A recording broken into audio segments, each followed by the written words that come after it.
Good morning, everyone. Welcome back to the tutorial run for Final Fantasy IV Free Enterprise Randomizer. So, we have cleared out kind of the initial section of the game. We've gone through all of the open areas of the overworld. Most of those are available. Most of the stuff we did last video is available from the start of the game. There's no requirement for it. It's just a matter of going through as much as you can to get the equipment you need, the characters you want, and get your levels to a point where you're comfortable progressing to the harder sections of the game. To be clear, we did everything last time. You should not. Most of the time, it's going to take like half an hour to get through the overworld at most, and we spent a lot of time covering everything. So, Watery Pass, or not Watery Pass, Eblan Cave. So, if you do not find a Magna key on the overworld, or if you have the Falcon as a requirement, you have to go through the Eblan Cave. The good part about this is that you have access to the shop in Eblan Castle, or in Eblan Cave. The shop here is one of the first high-tier shops, or gated shops.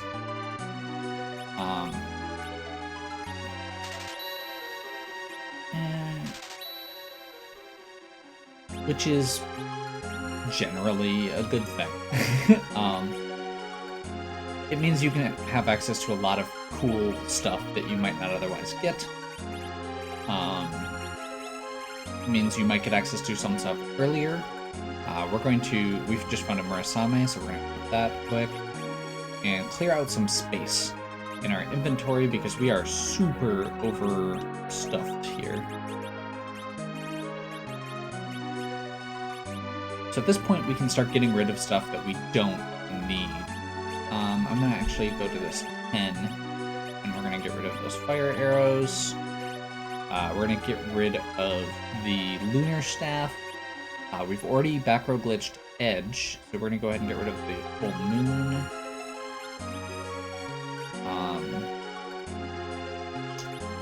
Let's see here.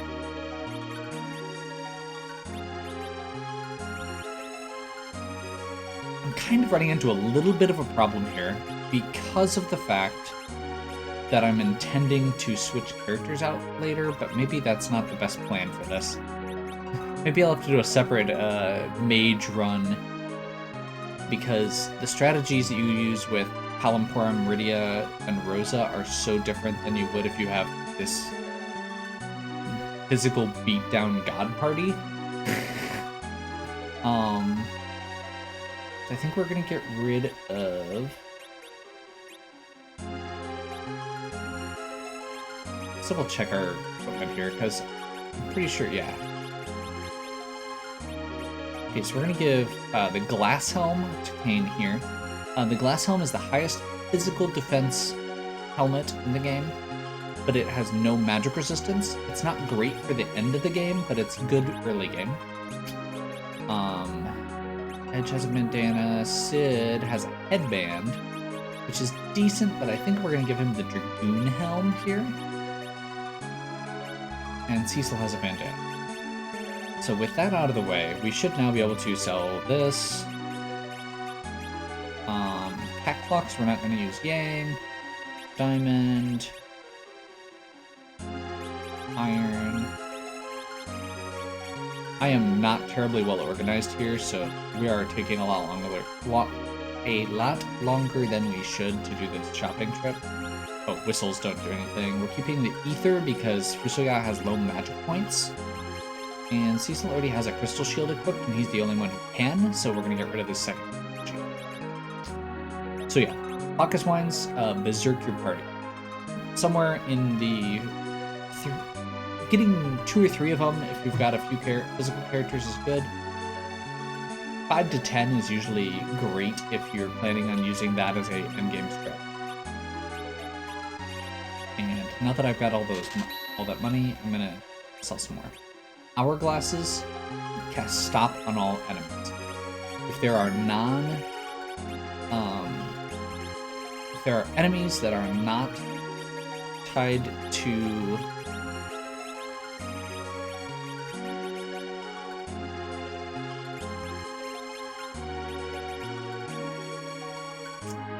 sorry.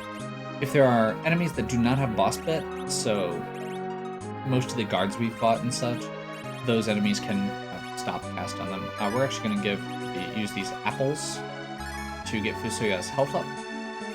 Apples raise your max HP. This max HP, I believe, should be in the 1800 range, so we're going to be able to boost him up.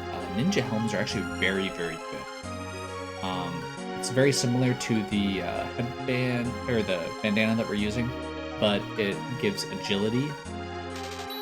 So I think we're gonna actually buy several of these because we have the money, and we don't have anything worth buying. Okay, so we're just gonna real quick here swap out Ninja Helm for Cecil. Edge, and then we're going to give Sid the bandana to give him that strength boost, and then we're going to sell the stuff that we just got. Okay, so remember how I mentioned at the beginning of this that this is all about efficiency? That was not an efficient shopping trip. Shopping is actually one of the things that I tend to be not as good at, and it's something that I need to start doing better at. We're going to start making our way through the Eblan Cave here. This is a very good treasure trove, lots of good items. There's also one trapped chest, so if you don't have good levels, you may want to be careful with this. Make sure you're healed up, make sure you're aware of what you have going through. The other thing with it is, if you are looking to get experience, going through and getting all of these treasure chests and looking for that trap chest is a good way to get some levels. We're going to be fighting a boss here that is kind of the first big obstacle, the first hard boss, as it were. Save point is over here. There is one treasure chest over here. I generally haven't been going to get that recently, but if you're going to, this is a good spot. If you don't know where if you want to get the loot, don't know where, but don't think you can handle that boss chest, then this is a good place to go save and then backtrack. You see there the icon for Octomom. We know that Octomom's going to be one of the bosses we have to fight later on here. Get through. That can be relatively challenging, but again, we have a pretty good party. Palom has the orange cape. Forum has the green cape. We are going to dismiss Palom because we have a stupid party already. And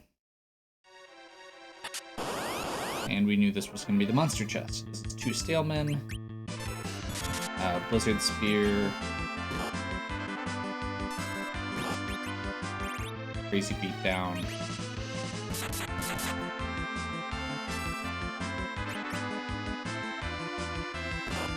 Excalibur Cecil.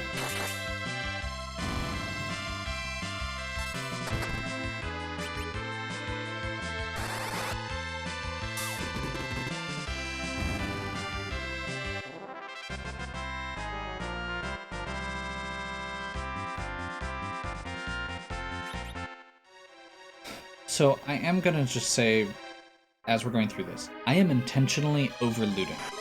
I want to show you where the treasure chests are as part of this, since it's kind of a walkthrough. Mad Ogres. We're going to use the Hourglass again to stop them. These guys are almost immune to magic, so we just need to hit them repeatedly.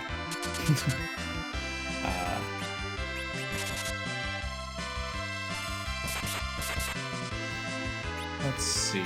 We're going to use Berserk on Cecil.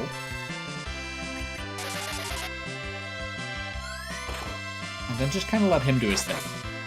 Because he hits things really hard. I did not get over for the life glitch in time.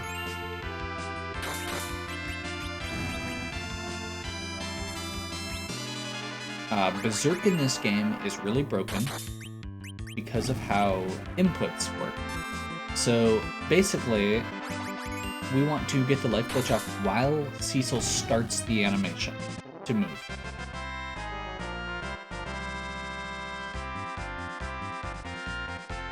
Berserk, as soon as he finishes, he's basically gonna get right back into the queue to attack again.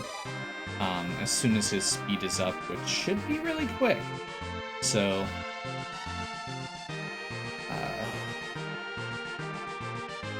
yeah, Berserk is one of the two main ways to actually do damage in this game. The other being high-end spellcasting, either Rydia using summons, Callum or Fusoya using Quake. I'm actually going to skip the rest of the treasure chests here, because they're kind of out of the way, and we already found the monster chest. We have very good equipment. We really don't need to open every chest, and that's one of the things that is going to make you go through faster, is knowing when to stop. Okay. This is the last save point before the boss. This is the one you actually want to use. This is a very challenging boss, because it has a fairly high hit point pool. There are spots here that can be very challenging. Bosses here that can be very challenging. So the first phase we're going to have here is Purple Robe means one of the Mylons. And we know we've already found Mylon's regular Mylon, so this is Mylon Z. Mylon Z is weak to Fire and Holy, is considered a flying enemy. You can see here how hard he's hitting. This spot has like 30-some thousand hit points. It is, and it hits like a ton of bricks. But, oh wait, no, that's not the one with 30,000, that's the next one. But regardless, it has a lot of hit points, and it hits really hard. If we didn't have Fire 3 and an Excalibur, that would have been a lot more challenging. So, right now, you have this brief opportunity to go save if you want to. If that first boss fight was challenging, you want to save. You can also, or you do not need to go if you just want to heal. This is the Rubicon spot. He is an honorable evil guy, so he will restore your hit points. In this case, Rubicon is Octomon. We're going to use Bacchus Wine, because that way we'll save ourselves some time getting those berserks up. Octomom is fast. That's one of the big things with Octomom. So we want to make sure we're getting our actions off as soon as we can, and focus on healing here with Fusoya. Octomom is weak to lightning, but the big thing here is, every time you do 3 attacks against him, he loses an arm, and every time he loses an arm, he loses speed. So, now that we've got a setup going here, we're going to use Lit 2 with Fusoya. You can see there how fast the arms are dropping, and how much fewer attacks he's getting. No matter where Octomom is, that's the strategy. You need to slow him down. If you have a really aggressive spot, you may even want to use some blink spells, or the slow spell, or the silk web item, because that will reduce his speed even further.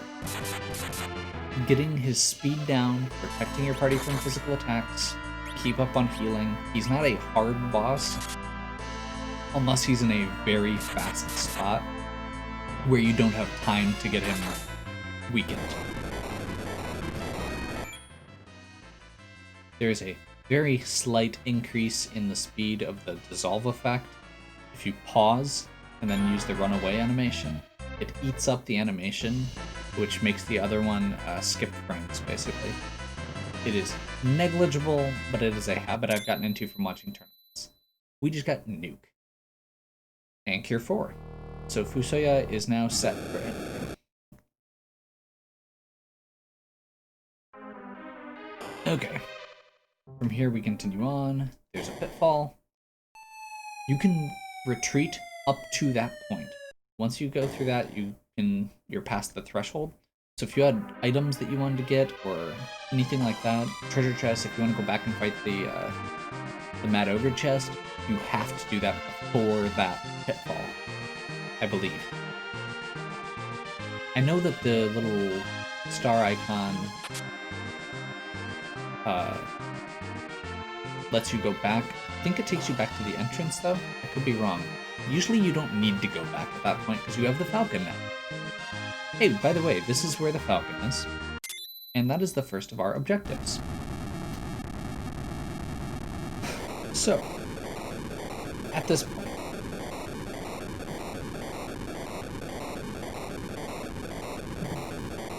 we have a ridiculous party already.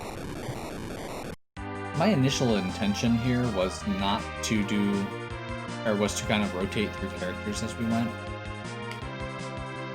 Then we started with a Fusoya and got this ridiculous party.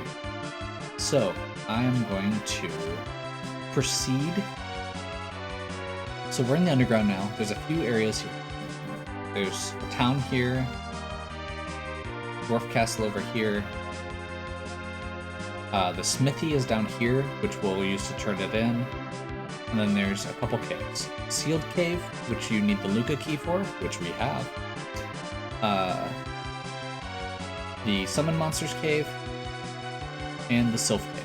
Sylph Cave we'll want to go to once we get the pan.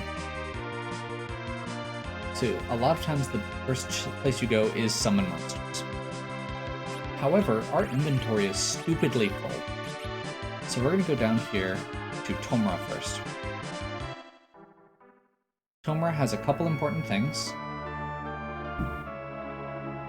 First of all, it's a gated item shop, which means that the items and the equipment is higher tier.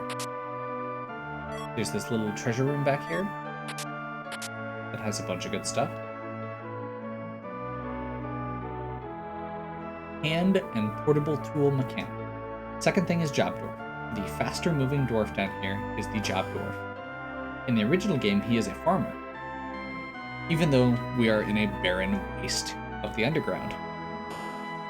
So they give him a randomized, improbable job every scene. We're gonna go ahead and get rid of some additional equipment here. Even this ninja sword isn't actually contributing anything at this point. Charm arrows, we've got samurai. We shouldn't need this black robe. Actually, no, we're going to keep the black robe in case we get a rose. That's the one character at this point that I'd take. We don't need the grimoire. We'll keep the silk web. Silk webs are actually very useful. You want at least one of them because you want one for the final boss.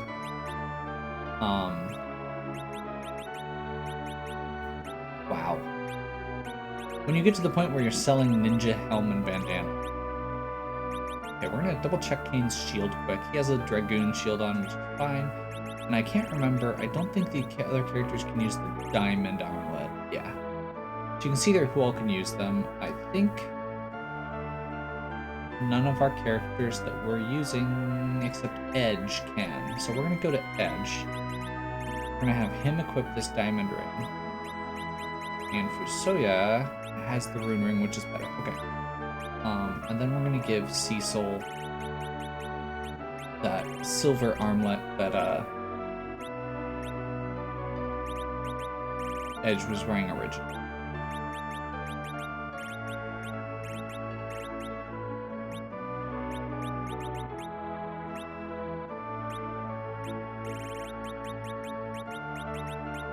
Silver apple for Fusoya. He's now above the initial HP threshold we're looking at. The big HP threshold we want to hit is around 1800, 1900. And that's because of the way the last boss works. Okay. So we're going to go to Summon Monsters Cave next.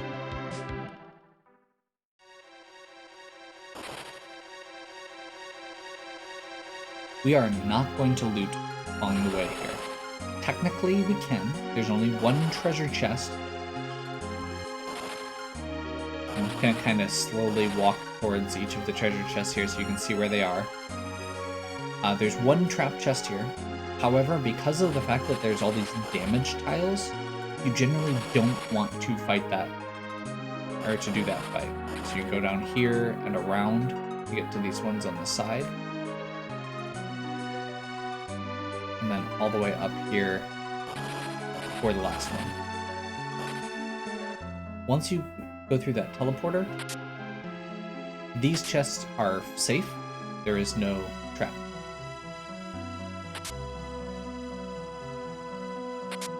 These are pretty good items generally, but they're not super high tier.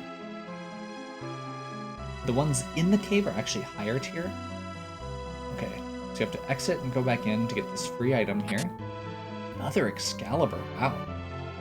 So technically at this point, if we got a second Cecil, we could really abuse that. That's the inn. I wanted to go to the shop. And here we have Sirens. Sirens are stupidly powerful. It summons an enemy, a random encounter enemy, from whatever area you're going, wherever you use it. So if we used it right here, we'd get an enemy from this cave that we've been walking through.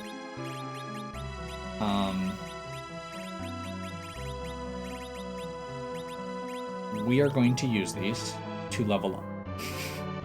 We don't even really need to use them to level up much, because we're pretty powerful right now, and we have a bunch of bosses to fight. I'm picking them up. I probably shouldn't have picked up as many as I did. I'm picking them up mostly so I can show you where they get used. So we're going to save here. And then we're going to check the 2 boss spots here.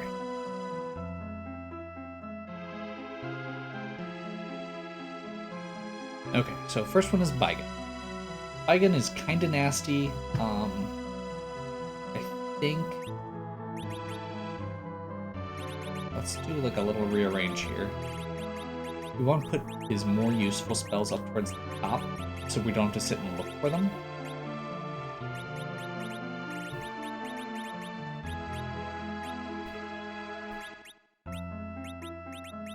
There's very little reason to use anything but like nuke at this point.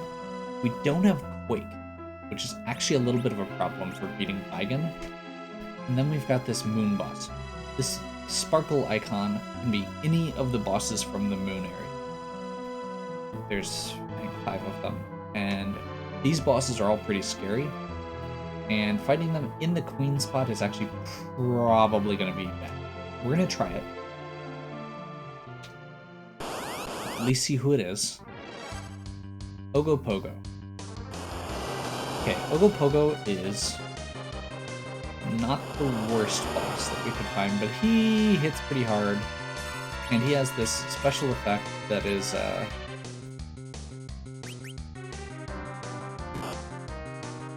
the Big Wave. The Big Wave cuts your hit points by 1/4, and he uses 2 of them back to back, which is going to cut our hit points by half right off the bat.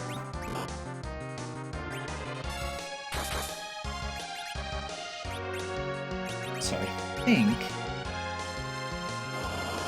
we should be able to basically, if we can keep Fusoya and Cecil up, we should be able to beat this. We do get a key item for beating this boss location.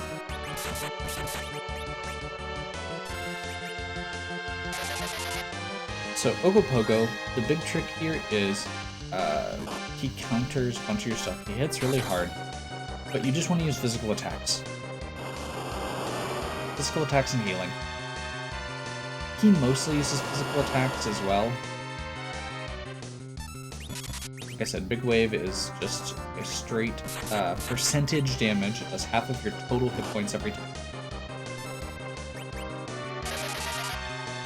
I should probably have actually used a Bacchus Wine with Cecil. We're actually going to have Kane jump because he's taking too much damage. And now we want to wait a moment.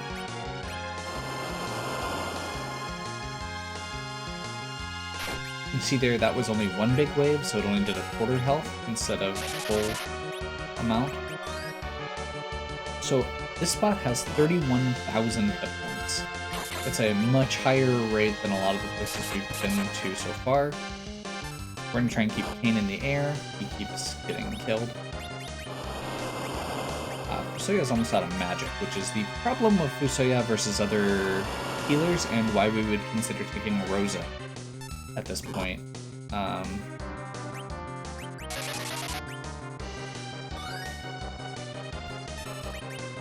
If we did that, we'd probably actually replace Sid. Sid is the weakest of the characters we've got. Now, I should realistically be backing out of this fight. We are getting stomped. We can possibly pull this out, but we're going to lose a bunch of characters in the process, and we're losing a bunch of time. Again, the goal is to be fast. So, we are going to reset. One of the big things that I had to learn is it is okay to reset. We are going to use exit, and we're just going to leave.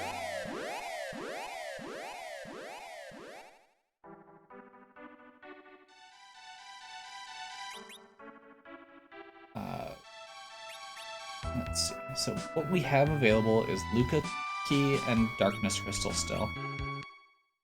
So we could technically go do the Sealed Cave. I'm not actually going to walk through the Sealed Cave though, because a lot of the current flag sets allow you to do the Dwarf Glitch to get that item. So what we're going to do instead is save here and go into Dwarf Castle. Dwarf Castle is huge. This place has a ton of treasure laying around. However, it is really out of the way. We've got some coffins here, which we're going to grab a few of. Coffins allow you to kill non-boss enemies instantly. Just an instant death attack. So, up at the towers, there are some chests. You can kind of walk through the hidden passages on the side of these walls to get to them. Oops. There's also, I believe it's over here? Somewhere over here. There's some additional treasures. None of this is worth it most of the time. By the time you get here, you generally already have all the gear you can go through here to go around. One treasure chest here. That's the one I was thinking of, by the way. You can go up there, and then I think it's like somewhere. There it is. Like I said, super out of the way. There's 4 over here. Again, there's kind of these hidden passages. There's some empty spaces. None of this is most of the time worth it if you are already well equipped. And the bosses in Dwarf Castle are relatively high end, so usually by the time you get here, you're pretty good shape.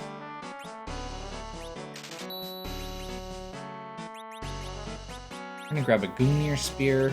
I grabbed a Crystal Helm, but I'm not sure we're actually doing it because I think the Ninja Helm is better.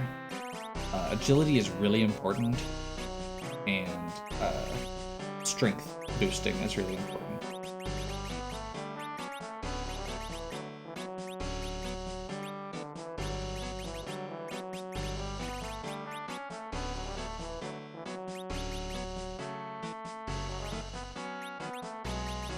headband. Sell the headband. Okay. So that's the kind of Dwarf Castle loop. Dwarf Castle is also full of dwarves that will get in your way while you're walking around. When you go into the King's Room, they prompt for the boss in the back.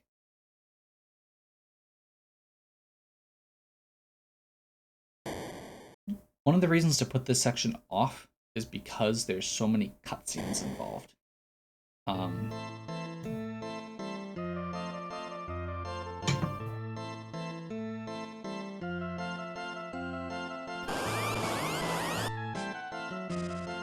Cave Eblan, another of the bosses from the moon. So, the big thing with Cave Eblan is there's two options for it. First of all, using regular magic attacks is one of the best ways to deal with him. It's the only thing he doesn't counter in some way. However, you can also use physical attacks, and he will only counter with the slow spell. So we're just gonna do some nukes and physical attacks. Do not summon against him. Only use regular spells cast against him and physical attacks. That spot there is the dolls. It's not a super high-end spot. It's 10,000 hit points or so. But it is decent experience. Once we've cleared that out, we do get a character here. There we go. Quake Virus Media. So there's our Quake. That'll be useful when we get to our Bigan fight. Volvalis. Okay. There's a second Tella, which we also do not want. Rydia has grown up. Okay. So we have two. So Volvalis is kind of a complex character. So first of all, the Golbez spot is not super high hit points. We're going to be able to just trounce this fight. Second of all, Volvalis will turn into this tornado form, and while in that form is basically immune to magic. You have two options at that point. One of them is to jump. If you have a cane, you can jump and then try and time a spell so that it will hit right after the jump lands.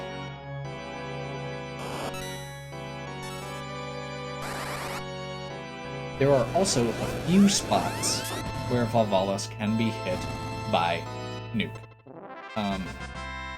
If you look at the documents I've got attached, there is literally a column for the bosses that is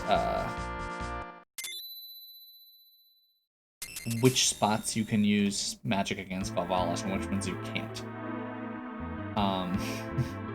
The Golbez spot that we just fought happens to be one of them.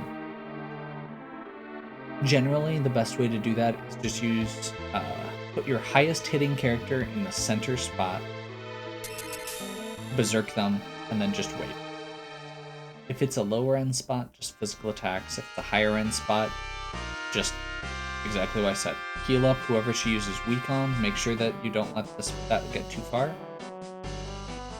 Walk towards the door, and it will give you a key item. You cannot go talk to them to get it. You have to start walking out. And then, if the warp glitch is enabled, this is where you use it. Once you get the key item, you warp out. It takes you back into the crystal chamber. From there, you get whatever the item was, and because of the way they reuse assets, that particular item is actually the one at the bottom of the sealed cave. And then you can walk back out. Protect Ring happens to be one of the best pieces of armor in the game. We're going to actually give that to Cecil, because he can use cover to protect the rest of our party.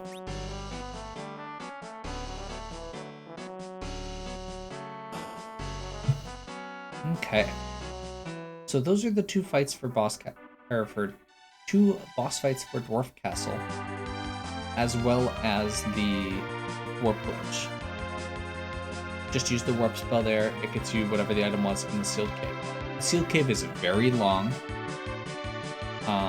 There is a boss there. We haven't found Mist Dragon yet, so we may still have to do it. Now, at this point, this is where we finally have an item for the first time that gives us actual progression outside of the hook. And that is the Earth Crystal. The Earth Crystal will give us access to the Troya Treasury, as well as the Power of Zot. So, real quick here, if you need some levels, this little parcel of land here is the magic spot. We're going to use a tent. Since I don't think I explained it earlier, the difference between a tent and a cabin. Tents restore a set amount of hit points. They have a maximum value. So you can see their Sid, even though we used a tent, isn't at max hit points still. They also restore most MP, not all. And they do not restore dead characters. Cabins restore everything.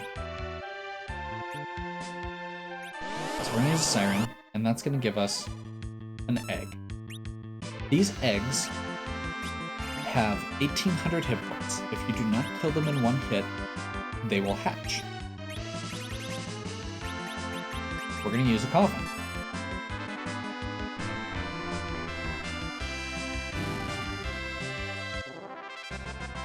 $34,000 experience.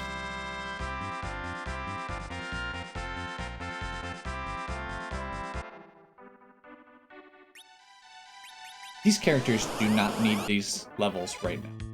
I am doing this because we're already stomping everything, and I just kind of want to go through a cycle.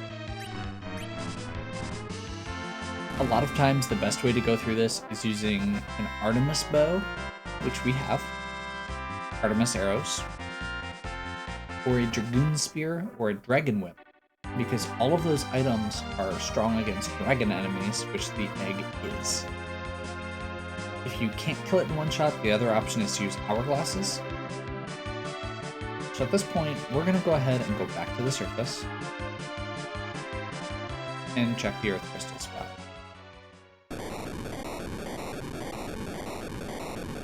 There's one town on the overworld we haven't been to yet, and that is Troya. Troya is huge.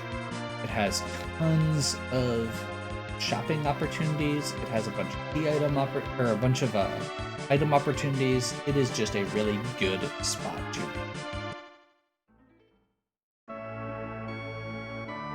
Usually gets put off because we want to go there once we get the Earth Crystal. So we're gonna go ahead over here, the Silver Glove, Ninja Star, and we're gonna check items. Sylph and Succubus. If you have Iridia, Sylph is easily one of her best early game things to pick up. I'm gonna go ahead and pick up a few more Silk Webs. They can be useful against several bosses. Like I said earlier, we definitely want one for the last boss. But they're good to use otherwise. What they do is a very high chance to cast slow, and they cast the effect twice, which stacks. So there were two shops there you just saw. Now we're going to go over here. The Troya Treasury is one of the only places that I will always suggest checking, even if you already have good equipment.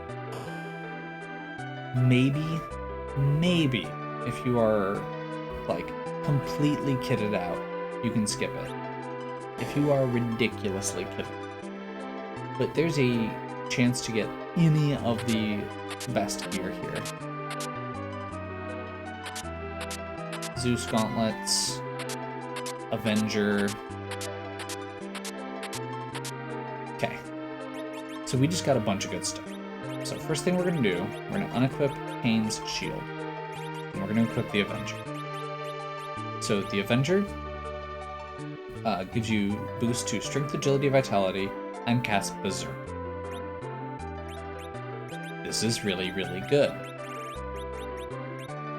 Upgrade his equipment here, and we are going to give him Zeus Gauntlets, because what that will do is give him another +10 to Strength. Kane at this point is very fast and very strong. I was talking earlier about the attack rates. You can see there he's doing 10 attacks because of that strength rate. Sid, lower strength, less stuff, still down, very low percentage. That's why we're not really focusing on him at all. Cecil, again, 10 attacks. Edge is at 8. We haven't equipped his second Murasame yet. Now, Murasame's got a little bit of a drawback in that it lowers his agility, but he's already a really fast character, so usually it's worth it. And I'm gonna guess that he's gonna be, yeah, pretty high rate too. The Avenger has another little glitch. Technically, there's a more efficient way to use it, which is to put one of his most powerful spears as his default equipment, and then take the time to equip it. I guess I should show you where this is. So this pot has an item. Our inventory is full, so I'm not gonna keep doing this. And when you hit this button, as you go, it will open the rest of the doors. It is not worth doing right now because we already have really good equipment. And that stuff is lower tier. The stuff behind the door is stuff that matters. Okay, we're gonna exit real quick so we can sell stuff, because I feel like that's gonna be faster than trying to go through the inventory. I don't know why. Probably actually would be faster with it. Stardust is a really good J item. It does damage to the entire enemy party. We're way past the point where it's useful. I don't think we're gonna need the Thunderclaw at this point. Done with that. Silent Staff is the second best white magic staff behind the Life Staff, but we have the Life Staff. Samurai Bow, we already have the Artemis. Gilnir is the best Kane weapon available still, besides the Avenger. So if we decide we don't want the Avenger on, that's going to be our option. Bahamut is the best summon for Rydia, but we don't have Rydia. Get rid of the Dragoon Helm. Dancing Dagger. Dancing Daggers can be used as an item to do basic magic damage. It is very powerful early game. It is not good at the point we're at.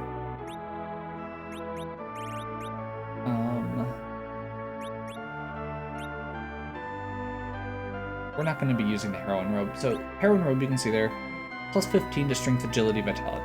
It'll only be used by female characters, but it cuts their Wisdom and Will by 15. Now, all the female characters are casters. This means that what you are doing is taking minus 15 to their spellcasting stat. Artemis Bow does the same thing. You can see there, Wiz Will, minus 15, but huge boost to Strength, Agility, Vitality.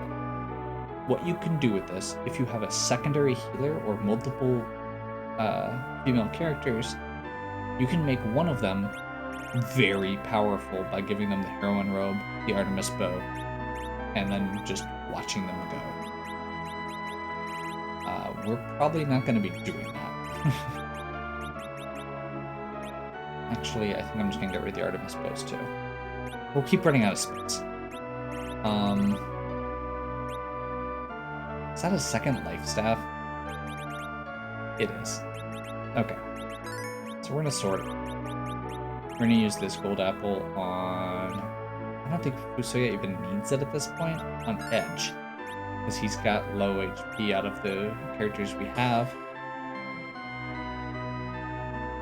And now we're going to go do the tower.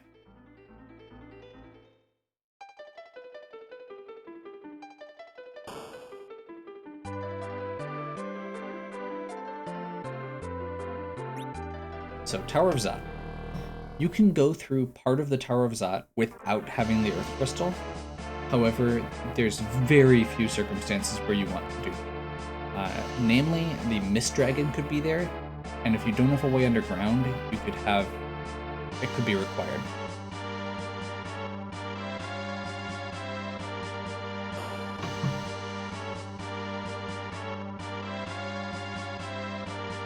Power of Zot, generally you don't want to bother collecting items, it's not worth it.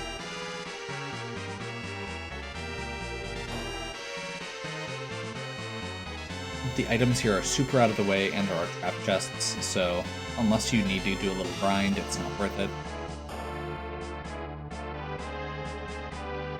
Save point here. We're not going to use it because we're very high level. And first boss is here. This is originally the Mega Sisters.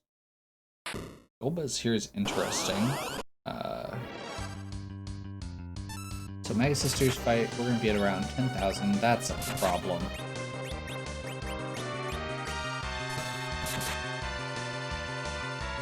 So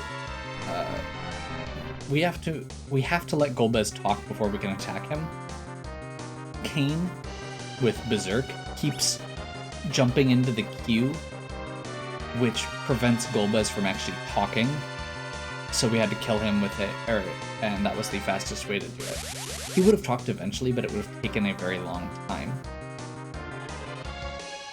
So we're gonna wait here. He casts Hold on your entire party, go through the whole cutscene, and he's going to summon the dragon, which is going to kill all but 2 of your party members.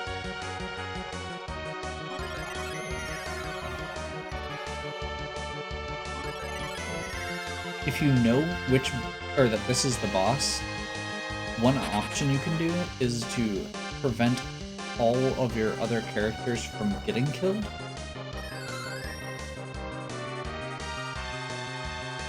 Or prevent your characters from getting killed by picking which one you want.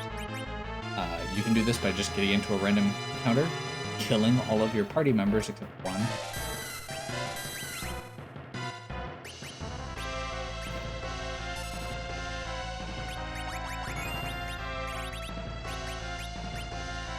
So the big trick with Golbez is to get Reflects up. He only uses magic.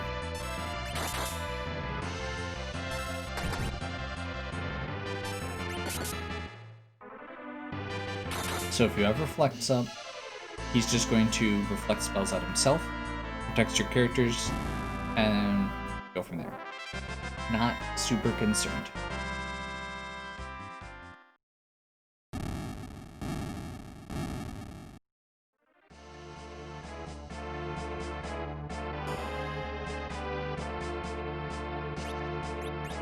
We're gonna use a cabin here, and save.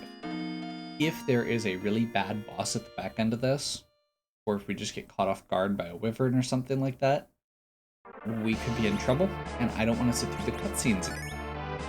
Again, think about how long it took you to do the boss to decide if you want to go back and save. There's also cutscenes after the boss here, so each time we're gonna have to go and wait. Okay, there's our Rosa. This is another one of those times where you can see what the boss in another area is.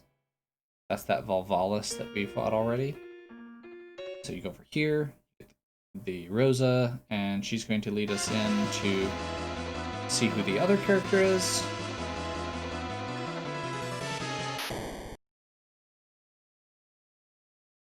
So I believe that should be a Porum. So those are 2 white mages. We're gonna take Rosa. We're gonna replace Sid.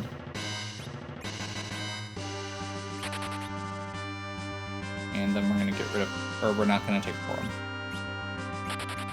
So this is what we've been saving some of this. We're gonna switch the white robe over, and actually, I think I want Sorcerer robe.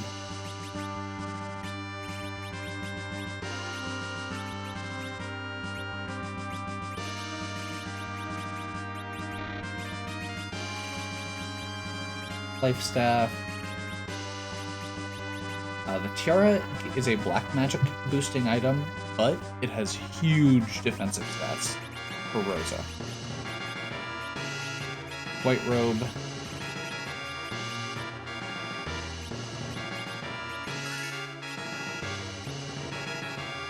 And then we're going to do... Actually, let's do a change here. We're we're gonna put Fusoya in the middle. We're gonna put Rosa over here.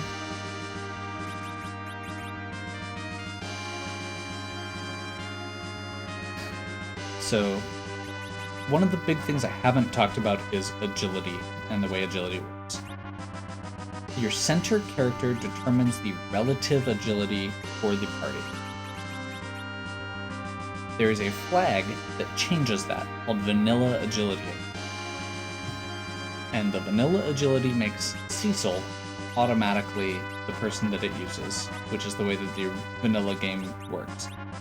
However, in Free Enterprise, the center character determines, so you want your lowest agility character generally, in the middle. The trick is that both the enemy and the rest of your party determines how often they take actions based on that center character's agility. It's a really complicated formula. I don't understand completely how it works. I only know a few of the spots where it matters. Generally, though, you just want to keep your slowest party member in the middle. That's how it works. That's why we had Sid there. And that will allow you to clog the game with berserk attacks.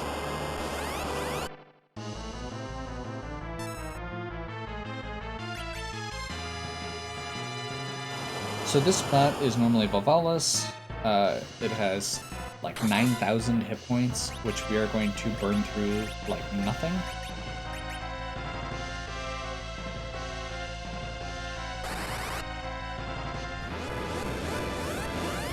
This is Leviathan. Leviathan has the big wave attack, which takes a quarter of your hit points, and then from there it casts 3 Ice 2s, and then it repeats. That's its entire pattern. In very high magic spots, the Ice 2s can do a lot of damage. In very high speed spots, it can be kind of scary. But generally speaking, all you have to do is heal and attack. Leviathan is weak to, I believe it is, let's see here. Yes, it is weak to light.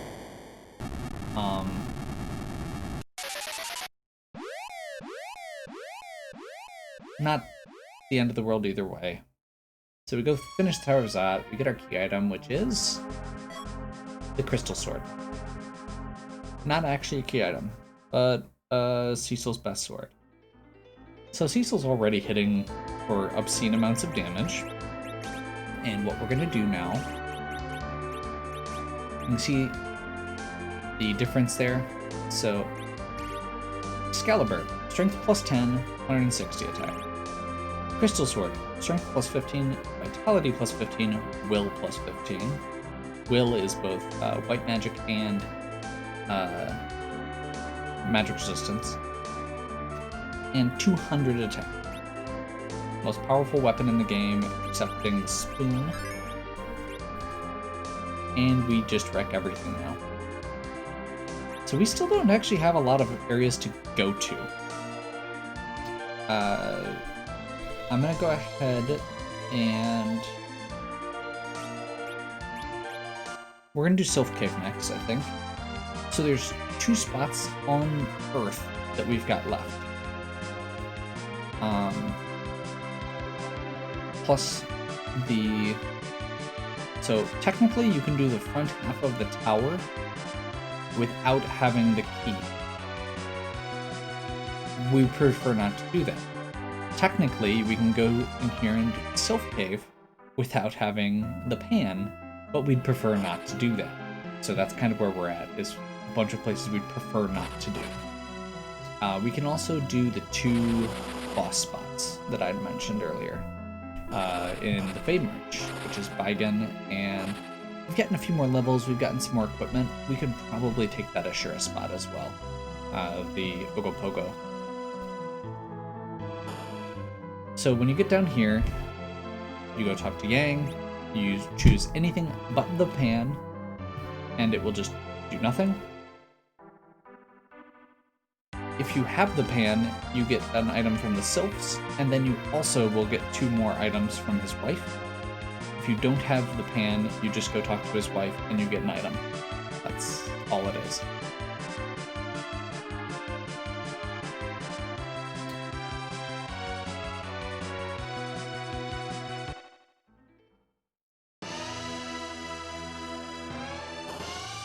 We're gonna have to make this climb again later because the pan is a required item. You have to go out, left tower. There's some treasure over there, which I just walked past instinctively because we're equipped like an idiot already. There's our Twin Harp. So Twin Harp is one of the required items. It is on the overworld. We can go do that quick.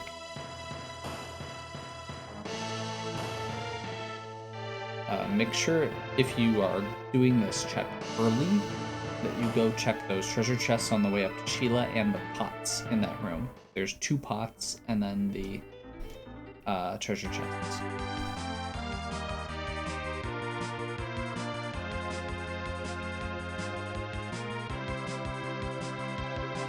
Okay, the parking lot is full. When you finish the Tower of Zod, it moves you with the Enterprise over to that area. We're going to go ahead and just swap these around because we're going to want the Enterprise back. And I want that landing zone cleared. This is actually one of the things that the game added. There's normally not a bridge there.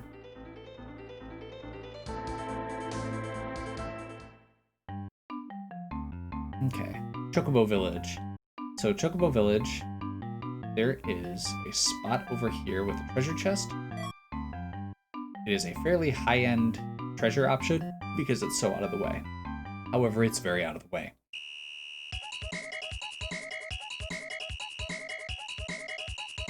You have to take a black Chocobo over to the Cave Magnes.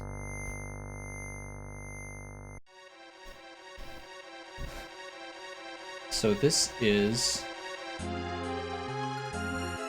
where the Dark Elf is originally.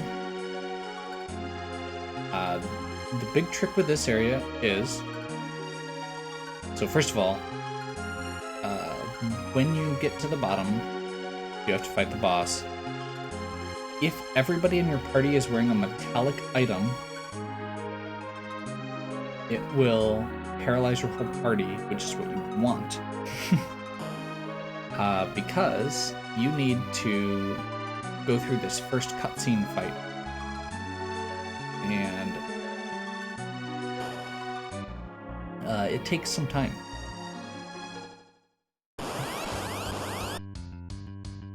You also get a free heal here. So we can see everybody except Fusoya ended up being okay here. Once he's started doing his spells, it's not worth interrupting it. Just let it run. It's okay if people die here. He's going to cast Weak, he's going to do his thing. Reduce your party to low hit points. If you can kill all your party members before he finishes, or before he starts all of his spellcasting,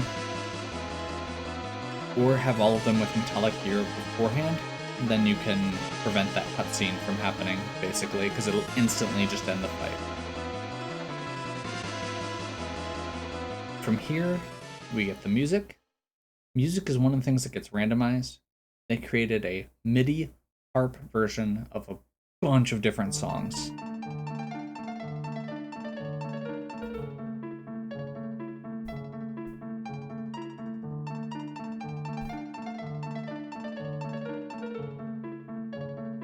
I don't know that one offhand. It sounds a little bit like the music from 8 Eyes, which is an NES game.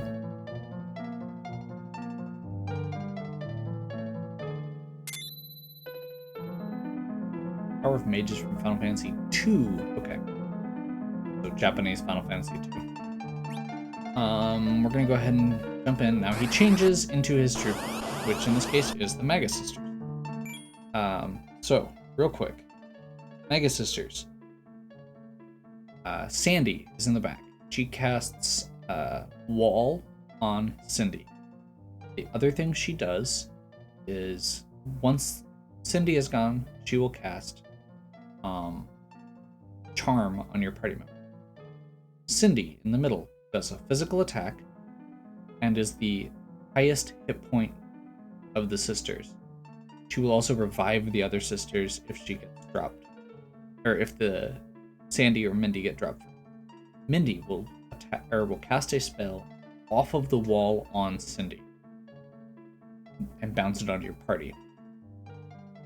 In higher magic spots, these three can be very powerful, except they've split their hit points 3 ways.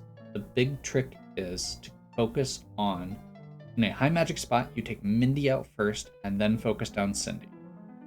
In a middle magic spot, or in a general situation like this, you focus Cindy down first so she doesn't revive them.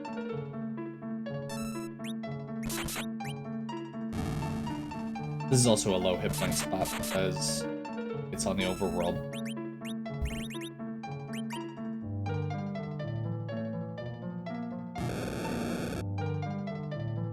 So Dark Elf spot isn't super high hit points.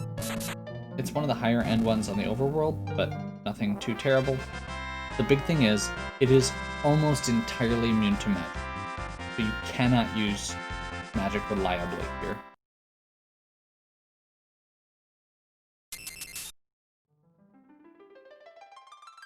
Don't forget to go up and get the item. Apparently it's not a key item this time, but that's okay, we had to do it.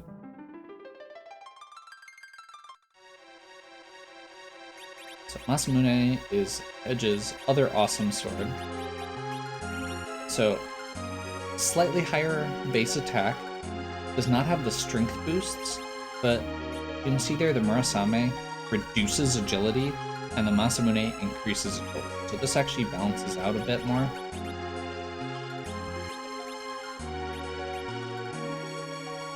Once you are out of the Dark Elf's chamber, you can use exit. You cannot use it inside the chamber, though.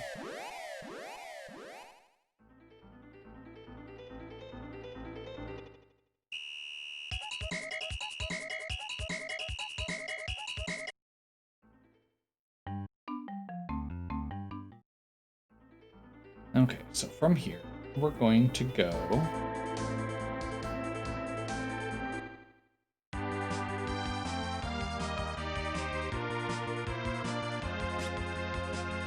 checking where our time's at. I want to make sure these videos get broken up a little bit. I was looking for some good ending points.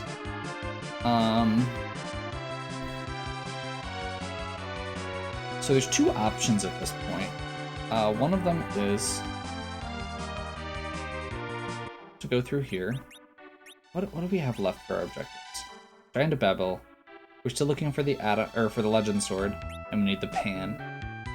Those are probably, at this point, we need 3 key items, and there's only 2 available here. These could potentially give us access to the Pan, though, which could be a chain. So we're gonna go ahead and check these. I'm actually, you know what? I just realized something. We have a low-level Rosa, and we would like to actually have a high-level Rosa for this fight. This is actually a kind of scary section. Slightly less scary than it used to be because we have good spells. So we're gonna, real quick, Fusoya. We're gonna bump Fusoya's Cure 4 up to the top. We're gonna get White Wall, Berserk. I did this once earlier, but that was on a save that I was not, I guess, saving.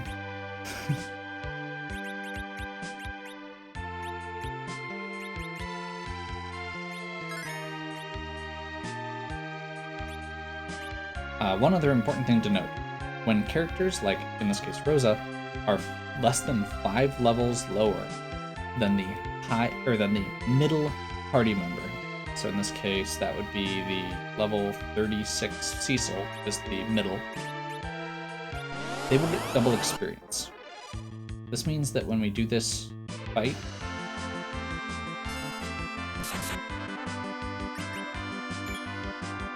oh hey, you get to see the dragon, because Kane is berserk. But he's also very, very fast. So Rosa's gonna get some levels. We don't need her to get a ton of levels, I just wanted her to actually get, you know, enough that she's not just gonna die.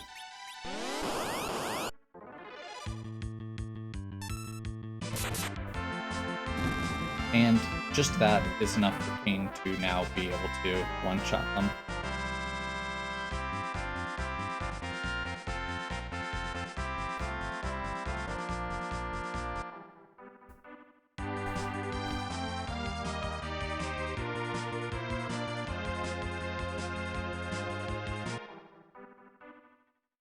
Okay. So for real now.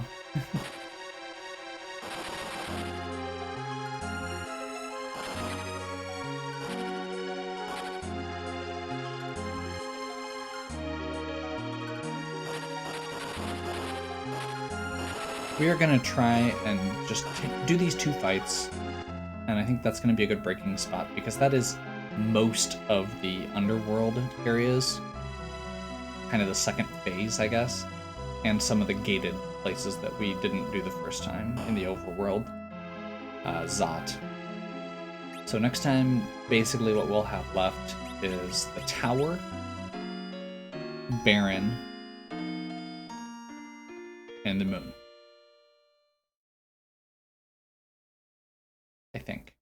I'm not going to walk through Sealed Cave, I don't think. It's really genuinely not worth it when Warp is turned on. It's barely worth it even when Warp isn't turned on, it's just required sometimes. We also haven't found Mist Dragon. Technically the boss in Sealed Cave could be Mist Dragon. Okay. So this is the Leviathan spot. This is a 50,000 hit point section. Now, Baigen's going to split that up between a few enemies, at least, which is slightly better than the other option.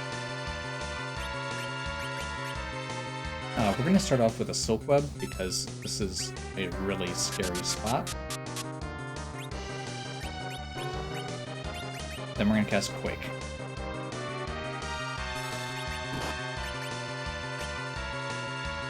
Our other characters, besides Cecil, being at low health is actually okay, because that means that Cecil will cover them as long as he's not berserk. So we want to make sure that Cecil is not berserk here.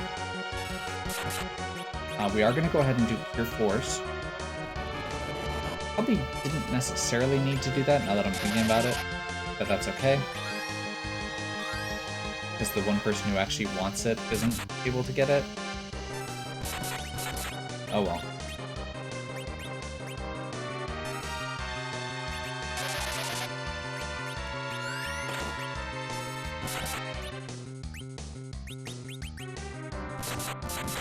That was a mistake. I should have done Quake.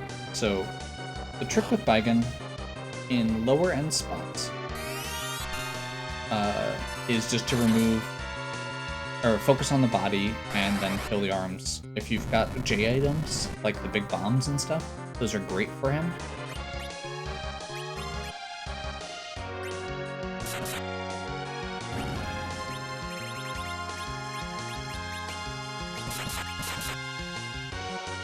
I'm overthinking this, and this is why part of why I need to take a break.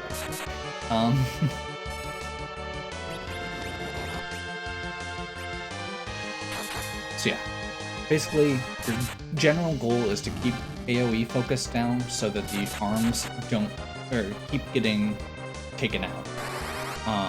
If he's a really low HP spot, focus on this, on the body, and generally speaking, you'll want to focus your major attackers on the body, so you can have the arms as kind of a secondary thing that the AoE takes out.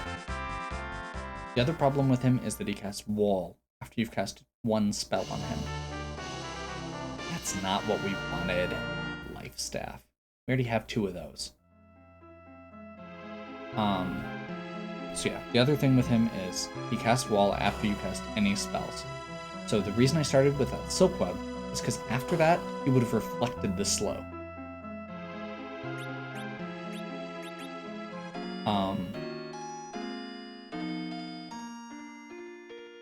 The Quake, however, ignores Reflect, which is why it's really, really good for beating him. Okay. We're gonna do this Ogopogo, and then we're gonna call our second video done. Then we can finish up next time with Baron, Turning in the Pan, Giant of Babel. Forgot about Giant of Babel. There's a lot left. That's okay. We should be good.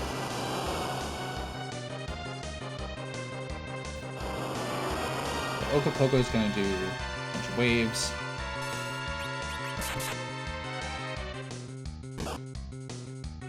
Stop picking on Rosa. We need to remember to actually use our box wines instead of just attacking. I feel bad about that. And we need to actually cure up party.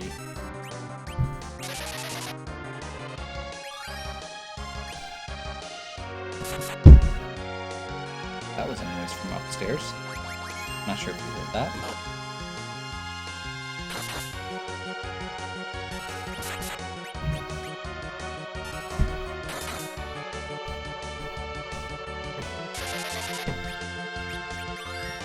We're just gonna go ahead and keep going with this. We have 2 characters berserked already. I think we'll be okay. I want to keep Edge up in case he needs to use items.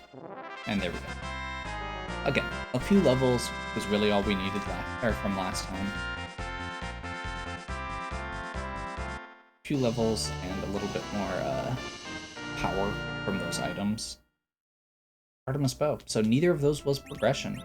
This is definitely going to be a go everywhere. So we basically, at this point, we could technically dip into the tower, but most of our items are probably going to be in the middle. So we're going to go ahead and head over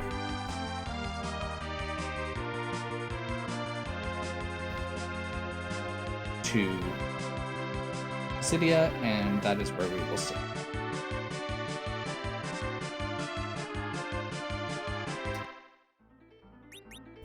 Whew. I feel like there was a lot of information there, and I don't know if I presented all of it well. Like I said, I've been trying to do a better job with this video in particular, of actually talking about why you're going to certain places, why I'm doing certain things, and some of the specific numbers involved with the decisions being made.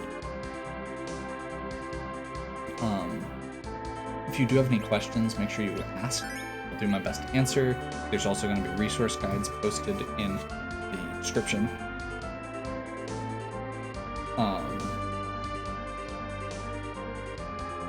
Did my outro out of order, now I'm all confused. Make sure you give me a like and subscribe, check out the other content on my channel. Also, I didn't mention last time, but if you are interested in joining in on races, but don't want to get on the big stage, we do small community races. Right now it's just usually me, Mark, and Tony. And we post our seeds on the Discord channel, which should also be in the description. So yeah. That should do it. As always, have a good one, and we'll be back next time to finish off the rest of this seed.